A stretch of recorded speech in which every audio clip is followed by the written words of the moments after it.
यहाँ मैं गौतम बुद्धा के जीवन का और भी विस्तृत वर्णन कर रहा हूँ। सिद्धार्थ का बाल्यावस्था। सिद्धार्थ ने अपनी बाल्यावस्था में बहुत हाई सुख सुविधा और विलासितापूर्ण जीवन जिया।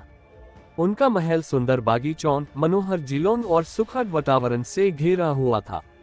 उन्हें शिक्षा और युद्ध कला की प्रशिक्षण दी गई थी। उन्होंने अपनी बाल्यावस्था में कभी भी दुनिया के दुख, पीड़ा और कष्ट का सामना नहीं किया था। युवावस्था और विवाहावस्था में सिद्धार्थ का विवाह यशोधरा से हुआ, जो एक सुंदर और बुद्धिमान राजकुमारी थी। उन्होंने एक सुखद दाम्पत्य जीवन जिया और उनका एक पुत्र हुआ, जिसका नाम राहुल रखा गया। लेकिन युवावस्था में हाय सिद्धार्थ का सामना 4 ऋषि से हुआ, जिन्होंने उनकी जिंदगी को बदल कर रख दिया। 4 ऋषि। एक दिन सिद्धार्थ अपने रात पर बैठकर अपने महल से बाहर निकले। तब उन्होंने पहली बार एक वृद्ध व्यक्ति को देखा। उन्होंने अपने सारथी से पूछो, ये कौन है? सारथी ने उत्तर दिया, ये एक वृद्ध व्यक्ति है। सभी को वृद्ध होना पड़ता है। अगले दिन उन्होंने एक बीमार व्यक्ति को देखा और पूछो, ये कौन है?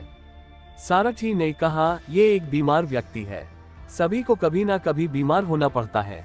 तीसरे दिन उन्होंने एक मृत व्यक्ति को देखा और पूछो, ये कौन है? सारथी ने उत्तर दिया, ये एक मृत व्यक्ति है। सभी को मरना पड़ता है। अंत में उन्होंने एक सन्यासी को देखा जो शांत और प्रसन्न था। सिद्धार्थ ने पूछो, ये कौन है?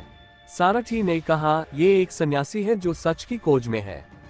संन्यास और तपस्या इन ऋषियों ने सिद्धार्थ को गहरा प्रभावित किया। उन्होंने सोचा कि यदि जीवन में वृद्धावस्था, बीमारी और मृत्यु अनिवार्य है, तो इसका कोई उपाय होना चाहिए। उन्होंने अपने परिवार और शाही जीवन को त्याग दिया और सन्यासी बन गए। वे ज्ञान और सत्य की खोज में वैन घूम लगे। सिद्धार्थ ने कई वर्ष तक कठोर तपस्या की। उन्होंने अन्न और जल त्याग कर दिया और अपने शरीर को अत्यंत कष्ट दिया। लेकिन इस कठोर तपस्या से उन्हें ज्ञान प्राप्त नहीं हुआ। तब उन्होंने समझा कि मध्यम मार्ग ही सही मार्ग है, जिसमें न तो अत्याचार है और न ही विलासिता। ज्ञान प्राप्ति बोधगया में एक पीपल के पद के नीचे ध्यान में बैठकर सिद्धार्थ ने ज्ञान प्राप्ति का संकल्प किया। उन्होंने कई दिन और रात तक गहन ध्यान किया। अंततः उन्होंने चतुर्दशी के दिन निर्वाण प्राप्त किया और वे बुद्धा बन गए। उन्हें समझ आया कि तृष्णा हाय सब दुखों का मूल है और इसका अंत करके हाय व्यक्ति मोक्ष प्राप्त कर सकता है। शिक्षा और संघ स्थापना। ज्ञान प्राप्ति के बाद बुद्धा ने अपनी शिक्षा देना प्रारंभ किया। उन्होंने अपना पहला उपदेश सारनाथ में दिया, जिसे धर्मचक्र प्रवर्तन कहा जाता है। इस उपदेश में उन्होंने 4 आर्य सत्य और अष्टांगिक मार्ग की व्याख्या की। बुद्धा ने अपने अनुयायियों का एक संघ बनाया जो उनके साथ धर्म का प्रचार करते थे। इस संघ को बौद्ध संघ कहा जाता है। बौद्ध संघ के सदस्य पूरे भारतवर्ष में बुद्धा की शिक्षाओं का प्रचार करने लगे। 4 आर्य सत्य। दुख। जीवन में दुख अवश्यंभावी है। दुख का कारण तृष्णा और लालसा है। दुख की समाप्ति। तृष्णा का अंत करने से दुख समाप्त हो सकता है। दुख की समाप्ति का मार्ग। अष्टांगिक मार्ग का पालन करके दुख समाप्त किया जा सकता है। अष्टांगिक मार्ग सही दृष्टि, 4 आर्य सत्य को समझना, सही संकल्प, सही विचार और संकल्प का पालन करना, सही वाणी, सही और सत्यवाणी का प्रयोग, सही काम, नैतिक और सही कार्य करना, सही आजीविका, नैतिक तरीके से आजीविका चलना, सही प्रयास, सही दिशा में प्रयास करना, सही स्मृति, सही ध्यान और स्मरण, सही समाधि, ध्यान और एकाग्रता का पालन करना। बुद्धा के प्रमुख उपदेश। बुद्धा ने अपने जीवन काल में कई प्रमुख उपदेश दिए। उन्होंने लोगों को बताया कि जीवन का मूल उद्देश्य दुखों से मुक्ति प्राप्त करना है। उन्होंने दिखाया कि मध्यम मार्ग पर चलकर हाय व्यक्ति अपने जीवन को सुखद और आनंद में बना सकता है। बुद्धा ने अहिंसा, दया, करुणा और समता की महत्वपूर्णता को भी अपने उपदेशों में स्पष्ट किया। प्रसिद्ध कथाएं। बुद्धा के जीवन से जुड़ी कई प्रसिद्ध कथाएं हैं जो उनके ज्ञान और दयालुता को प्रदर्शित करती हैं। एक प्रसिद्ध कथा के अनुसार एक बार एक स्त्री अपने मारे हुए पुत्र के साथ बुद्धा के पास आई और उनसे कहा कि वे उसके पुत्र को जीवित कर दें। बुद्धा ने उससे कहा कि वे उस गांव से एक मुट्ठी चावल ले आए जहां कभी किसी की मृत्यु ना हुई हो। स्त्री ने पूरे गांव में ढूंढा लेकिन ऐसा कोई भी नहीं मिला। तब उससे समझ आया कि मृत्यु अवश्यंभावी है और वे अपने दुखों से मुक्ति पा गई। बुद्धा का प्रभाव। बुद्धा की शिक्षाएं आज भी लाखों लोगों के जीवन को प्रभावित कर रही हैं।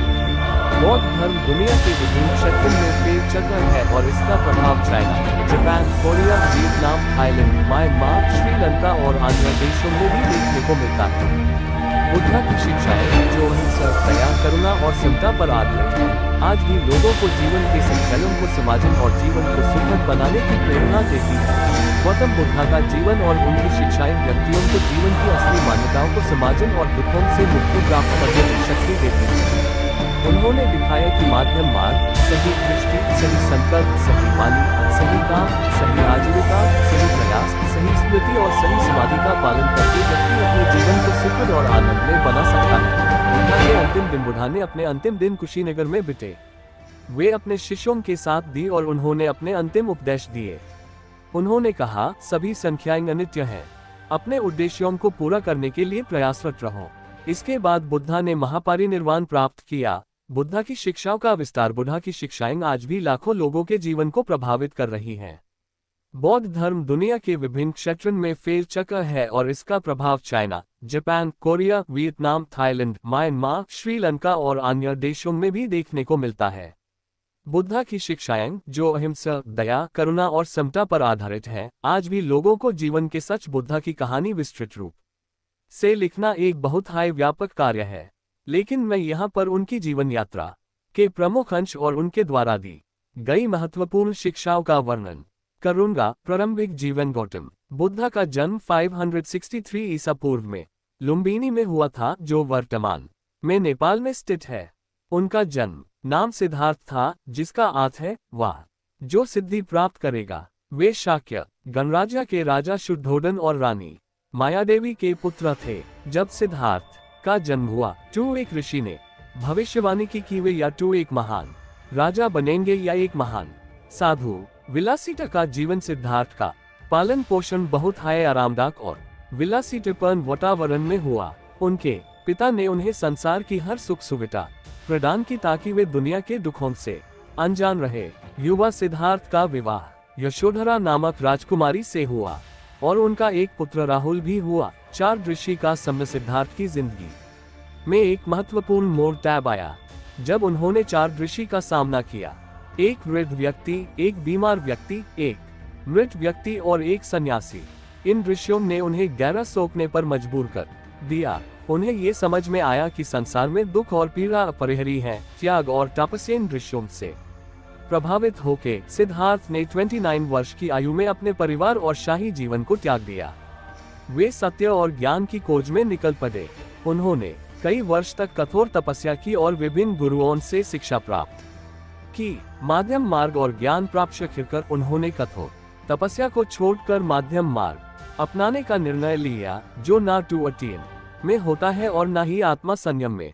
उन्होंने बोधगया में पीपल के पेड़ के नीचे ध्यान में बैठने का निर्णय लिया। यहाँ कई दिनों के ध्यान के बाद उन्हें ज्ञान प्राप्त हुआ और वे बुद्ध जागृत बने। धर्मचक्र प्रवर्तन। ज्ञान प्राप्ति के बाद बुद्धा ने अपना पहला उपदेश सारनाथ में दिया, जिसे धर्मचक्र प्रवर्तन कहा जाता है। इसमें उन्होंने चार आर्य सत्य और अष्टांगिक मार्ग की शिक्षा दी। चार आर्य सत्य। दुख। जीवन में दुख अवश्यंभावी है। दुख का कारण तृष्णा और लालसा है। दुख की समाप्ति। तृष्णा का अंत करने से दुख समाप्त हो सकता है। दुख की समाप्ति का मार्ग। अष्टांगिक मार्ग का पालन करके दुख समाप्त किया जा सकता है। अष्टांगिक मार्ग। सही दृष्टि। चार आर्य सत्य को समझना। सही संकल्प, सही विचार और संकल्प का पालन करना। सही वाणी, सही और सत्य वाणी का प्रयोग। सही काम, नैतिक और सही कार्य करना। सही आजीविका, नैतिक तरीके से आजीविका चलना। सही प्रयास, सही दिशा में प्रयास करना। सही स्मृति, सही ध्यान और स्मरण। सही समाधि, ध्यान और एकाग्रता का पालन करना। निर्वाण और अंतिम दिन। बुद्धा ने अपने शेष जीवन में उत्तर भारत के विभिन्न हिस्सों में यात्रा की और अपनी शिक्षाओं का प्रचार किया। उनके शिष्य और अनुयायी उनके साथ जुड़ते गए और बौद्ध संघ की स्थापना हुई। 483 ईसा पूर्व में कुशीनगर में बुद्धा ने महापरिनिर्वाण प्राप्त किया। गौतम बुद्धा की शिक्षाएं आज भी प्रासंगिक हैं और बौद्ध धर्म के माध्यम से लाखों लोगों के जीवन को प्रभावित कर रही हैं। उनके जीवन और उपदेशों ने विश्व इतिहास पर एक अमिट छाप छोड़ दी है। यदि आपको गौतम बुद्धा की कहानी पर आधारित कोई वीडियो चाहिए तो मैं आपको कुछ विश्वसनीय YouTube चैनल्स या डॉक्यूमेंट्रीज की सलाह दे सकता हूं, जो उनकी जीवनी और शिक्षाओं पर विस्तार से जानकारी देते हैं। यहाँ मैं गौतम बुद्धा के जीवन का और भी विस्तृत वर्णन कर रहा हूँ। सिद्धार्थ का बाल्यावस्था। सिद्धार्थ ने अपनी बाल्यावस्था में बहुत हाई सुख सुविधा और विलासितापूर्ण जीवन जिया। उनका महल सुंदर बागीचों, मनोहर झीलों और सुखद वातावरण से घेरा हुआ था। उन्हें शिक्षा और युद्ध कला की प्रशिक्षण दी गई थी। उन्होंने अपनी बाल्यावस्था में कभी भी दुनिया के दुख, पीड़ा और कष्ट का सामना नहीं किया था। युवावस्था और विवाहावस्था में सिद्धार्थ का विवाह यशोधरा से हुआ, जो एक सुंदर और बुद्धिमान राजकुमारी थी।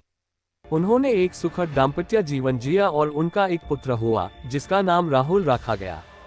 लेकिन युवावस्था में हाई सिद्धार्थ का सामना 4 ऋषि से हुआ जिन्होंने उनकी जिंदगी को बदल कर रख दिया। 4 ऋषि एक दिन सिद्धार्थ अपने रात पर बैठकर अपने महल से बाहर निकले। ऐसी हिंदी कहानी तब सुनने के उन्होंने लिए पहली बार एक करें, वृद्ध लाइक व्यक्ति करें, को शेयर देखा। करें।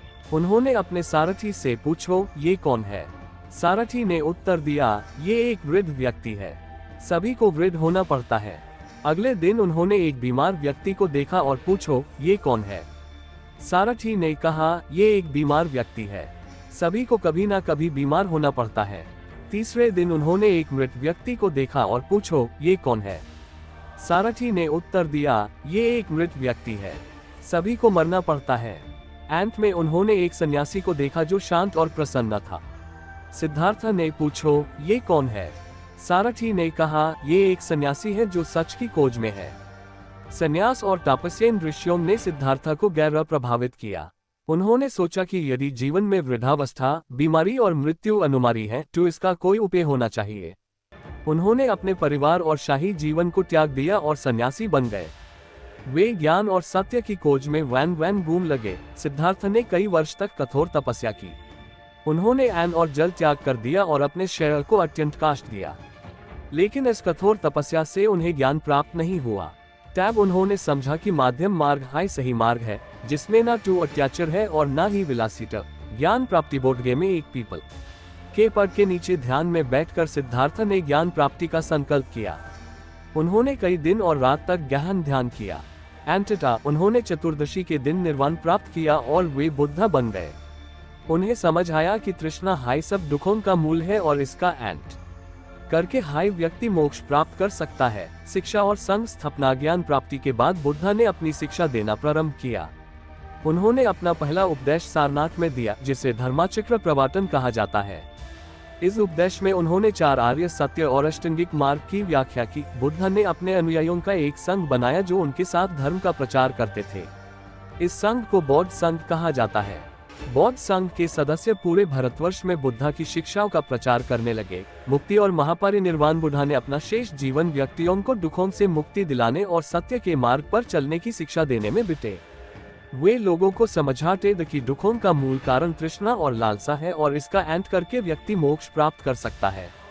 वे 80 वर्ष की आयु में कुशीनगर में महापरिनिर्वाण को प्राप्त हुए। बुद्ध की शिक्षाओं का विस्तार। बुद्ध की शिक्षाएं आज भी लाखों लोगों के जीवन को प्रभावित कर रही हैं। बौद्ध धर्म दुनिया के विभिन्न क्षेत्रों में फैल चुका है और इसका प्रभाव China, Japan, Korea, Vietnam, Thailand, Myanmar, Sri Lanka और अन्य देशों में भी देखने को मिलता है। बुद्ध की ऐसी मोटिवेशनल वीडियो देखने के लिए हमारे चैनल पे सब्सक्राइब करें।